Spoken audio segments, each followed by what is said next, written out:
हर हर Mahadev friends. मैं हूं हर्ष और एक बार फिर से आप सबका बहुत बहुत स्वागत है मेरे वीडियो में। फ्रेंड्स, आज हम बात करेंगे भगवान विष्णु के 24 अवतार के बारे में।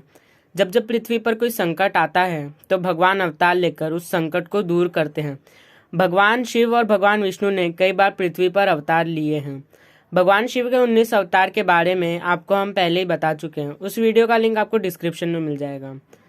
भगवान विष्णु के 24वें अवतार के बारे में कहा जाता है कि कल्कि अवतार के रूप में उनका आना सुनिश्चित है। उनके 23 अवतार अब तक पृथ्वी पर अवतरित हो चुके हैं। इन 24 अवतार में से 10 अवतार विष्णु जी के मुख्य अवतार माने जाते हैं। वो यह है मत्स्य अवतार, कूर्म अवतार, वराह अवतार, नरसिंह अवतार, वामन अवतार, परशुराम अवतार, राम अवतार, कृष्ण अवतार, बुद्ध अवतार और कल्कि अवतार। आइए जाने विस्तार से। श्री सनकादि मुनि धर्म ग्रंथों के अनुसार सृष्टि के आरंभ में लोक पितामह ब्रह्मा ने अनेक लोकों की रचना करने की इच्छा से घोर तपस्या की।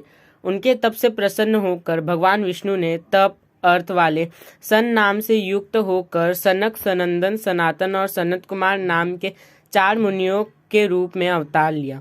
ये चारों प्रागट्य काल से ही मोक्ष मार्ग परायण, ध्यान में तल्लीन रहने वाले, नित्य सिद्ध एवं नित्य विरक्त थे। ये भगवान विष्णु के सर्वप्रथम अवतार माने जाते हैं। वराह अवतार धर्म ग्रंथों के अनुसार भगवान विष्णु ने दूसरा अवतार वराह रूप में लिया था। वराह अवतार से जुड़ी कथाएं इस प्रकार है कि पुरातन समय में दैत्य हिरण्यकश्यप ने जब पृथ्वी को ले जाकर समुद्र में छिपा दिया, तब ब्रह्मा की नाक से भगवान विष्णु वराह रूप में प्रकट हुए। भगवान विष्णु के इस रूप को देखकर सभी देवताओं व ऋषि मुनियों ने उनकी स्तुति की। सबके आग्रह पर भगवान वराह ने पृथ्वी को ढूंढना प्रारंभ किया।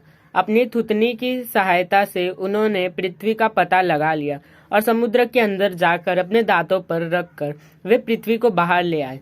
जब हिरण्यकश्यप दैत्य ने यह देखा तो उसने भगवान विष्णु के वराह रूप को युद्ध के लिए ललकारा। दोनों में भीषण युद्ध हुआ। अंत में भगवान वराह ने हिरण्यकश्यप का वध कर दिया। इसके बाद भगवान वराह ने अपने खुरों से जल को स्तंभित कर उस पर पृथ्वी को स्थापित कर दिया। नारद अवतार धर्म ग्रंथों के अनुसार देवर्षि नारद भी भगवान विष्णु के ही अवतार हैं। शास्त्रों के अनुसार नारद मुनि ब्रह्मा के 7 मानस पुत्रों में से एक है। उन्हें कठिन तपस्या से देवर्षि पद प्राप्त किया है। वे भगवान विष्णु के अनन्य भक्तों में से एक माने जाते हैं। देवर्षि नारद धर्म के प्रचार तथा लोक कल्याण के लिए हमेशा प्रयत्नशील रहते हैं। शास्त्रों में देवर्षि नारद को भगवान का मन भी कहा गया है। श्रीमद् भागवत गीता के 10वें अध्याय के 26वें श्लोक में स्वयं भगवान श्री कृष्ण ने इनकी महत्ता को स्वीकार करते हुए कहा है, देवर्षि नाम च नारद, अर्थात देवर्षियों में मैं नारद हूँ। नर नारायण अवतार सृष्टि के आरंभ में भगवान विष्णु ने धर्म की स्थापना के लिए 2 रूपों में अवतार लिया। इस अवतार में वे अपने मस्तक पर जटा धारण किए हुए थे। उनके हाथों में हंस, चरणों में चक्र एवं वक्ष स्थल में श्रीवत्स के चिन्ह थे। उनका संपूर्ण वेश तपस्वियों के समान था। धर्म ग्रंथों के अनुसार भगवान विष्णु ने नर नारायण के रूप में यह अवतार लिया था। कपिल मुनि अवतार भगवान विष्णु ने 5वां अवतार कपिल मुनि के रूप में लिया। इनके पिता का नाम महर्षि कर्दम व माता का नाम देवहूति था। शरशया पर पड़े हुए भीष्म पितामह के शरीर त्याग के समय वेदज्ञ व्यास आदि ऋषियों के साथ भगवान कपिल भी वहां उपस्थित थे। भगवान कपिल के क्रोध से ही राजा सगर के 60,000 पुत्र भस्म हो गए थे। भगवान कपिल सांख्य दर्शन के प्रवर्तक है। कपिल मुनि भागवत धर्म के प्रमुख 12 आचार्यों में से एक। दत्तात्रेय अवतार धर्म ग्रंथों के अनुसार दत्तात्रेय भी भगवान विष्णु के अवतार हैं। इनकी उत्पत्ति की कथा इस प्रकार है कि एक बार माता लक्ष्मी, पार्वती व सरस्वती को अपने पतिव्रत्य पर अत्यंत गर्व हो गया। भगवान ने इनका अहंकार नष्ट करने के लिए लीला रची। उसके अनुसार एक दिन नारद जी घूमते घूमते देवलोक पहुंचे और तीनों देवियों को बारी बारी जाकर कहा कि ऋषि अत्रि की पत्नी अनुसुईया के सामने आपका सतीत्व कुछ भी नहीं। तीनों देवियों ने यह बात अपनी स्वामियों को बताई और उनसे कहा कि वे अनुसुईया के पतिव्रत्य की परीक्षा लें। तब भगवान शंकर, विष्णु व ब्रह्मा साधु वेश बनाकर अत्रि मुनि के आश्रम आए। महर्षि अत्रि उस समय आश्रम में नहीं थे। तीनों ने देवी अनुसुईया से भिक्षा मांगी, मगर यह भी कहा कि आपको निर्वस्त्र होकर हमें भिक्षा देनी होगी। अनुसुईया पहले तो यह सुनकर चौंक गई, लेकिन फिर साधुओं का अपमान न हो इस डर से उन्होंने अपने पति का स्मरण किया और बोली कि यदि मेरा पतिव्रत धर्म सत्य है तो ये तीनों साधु 6-6 मास के शिशु हो जाएं।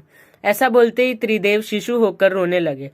तब अनुसुईया ने माता बनकर उन्हें गोद में लेकर स्तनपान कराया और पालने में झुलाने लगी। जब तीनों देव अपने स्थान पर नहीं लौटे तो देवियां व्याकुल हो गई। तब नारद ने वहां आकर सारी बात बताई। तीनों देवियां अनुसुईया के पास आई और क्षमा मांगी। तब देवी अनुसुईया ने त्रिदेव को अपने पूर्व रूप में कर दिया। प्रसन्न होकर त्रिदेव ने उन्हें वरदान दिया कि हम तीनों अपने अंश से तुम्हारे गर्भ से पुत्र रूप में जन्म लेंगे। तब ब्रह्मा के अंश से चंद्रमा, शंकर के अंश से दुर्वासा और विष्णु के अंश से दत्तात्रेय का जन्म हुआ। यज्ञ अवतार। भगवान विष्णु के 7वें अवतार का नाम यज्ञ अवतार है। धर्म ग्रंथों के अनुसार भगवान यज्ञ का जन्म स्वयंभू मनवंतर में हुआ था। स्वयंभू मनु की पत्नी शतरूपा के गर्भ से आकुति का जन्म हुआ। वे रुचि प्रजापति की पत्नी हुई। उन्हीं आकुति के यहाँ भगवान विष्णु यज्ञ नाम से अवतरित हुए। भगवान यज्ञ की उनकी धर्म पत्नी दक्षिणा से अत्यंत तेजस्वी 12 पुत्र उत्पन्न हुए। वे ही स्वयंभू मनवंतर याम नामक 12 देवता कहलाए। भगवान ऋषभ देव। भगवान विष्णु ने ऋषभ देव के रूप में 8वां अवतार लिया। धर्म ग्रंथों के अनुसार महाराज नाभि की कोई संतान नहीं थी।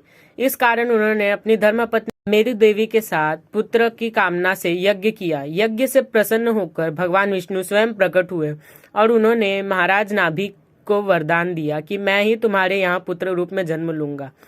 वरदान स्वरूप कुछ समय बाद भगवान विष्णु महाराज नाभि के यहाँ पुत्र रूप में जन्मे। पुत्र के अत्यंत सुंदर सुगठित शरीर, कीर्ति, तेल, बल, ऐश्वर्य, यश, पराक्रम और शूरवीरता आदि गुणों को देखकर महाराज नाभि ने उनका नाम ऋषभ देव रखा। आदिराज पृथु। भगवान विष्णु के एक अवतार का नाम आदिराज पृथु है। धर्म ग्रंथों के अनुसार स्वयंभू मनु के वंश में अंग नामक प्रजापति का विवाह मृत्यु की मानसिक पुत्री सुनीता से हुआ। उनके यहाँ वेन नामक पुत्र हुआ। उसने भगवान को मानने से इनकार कर दिया और स्वयं की पूजा करने के लिए कहा। तब महर्षियों ने मंत्रपूत कुशों से उसका वध कर दिया। तब महर्षियों ने पुत्रहीन राजा वेन की भुजाओं का मंथन किया, जिससे पृथु नाम का पुत्र उत्पन्न हुआ।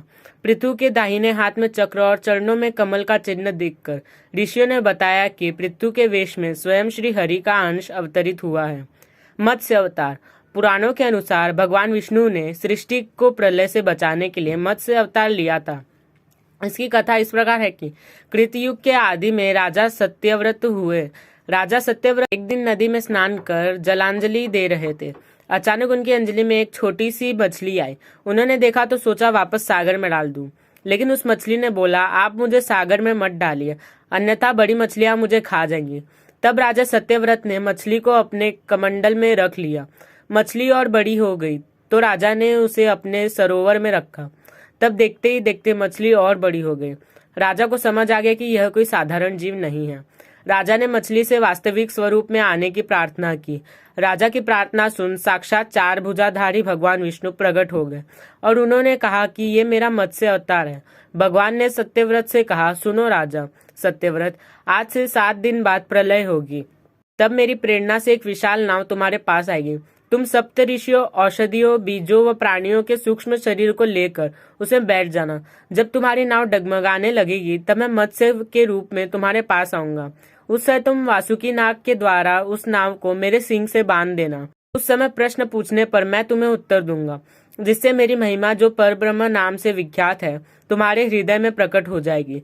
तब समय आने पर मत्स्य रूपधारी भगवान विष्णु राजा सत्यव्रत को तत्व ज्ञान का उपदेश दिया, जो मत्स्य पुराण नाम से प्रसिद्ध है। कूर्म अवतार।